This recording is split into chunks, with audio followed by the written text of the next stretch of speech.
ताज्या बातम्यांसाठी महान करेला सबस्क्राइब करा आणि बेल आयकॉनला क्लिक करा। राष्ट्रीय कराटे स्पर्धेत प्रेरणादीप पाटील हिचे यश।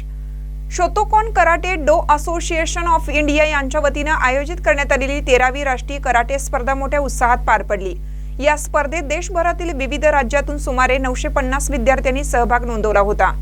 कोल्हापूर जिल्ह्यातील अनेक शाळांनीही या राष्ट्रीय स्तरावरील स्पर्धेत आपला ठसा उमटवला।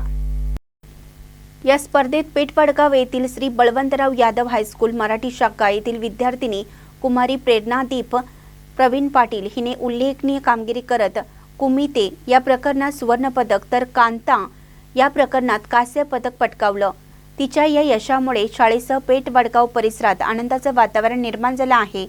या घवघवीत यशासाठी तिची आई, वडील, शाळेच्या मुख्याध्यापिका, शिक्षक वर्ग तसेच कराटे शिक्षक सुप्रिया साळुंके व तेजस साळुंके यांचे मोलाचे मार्गदर्शन लाभलं।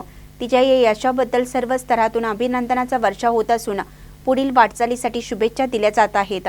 महानकरी न्यूजसाठी संदीप रोकडे, भेंडवडे।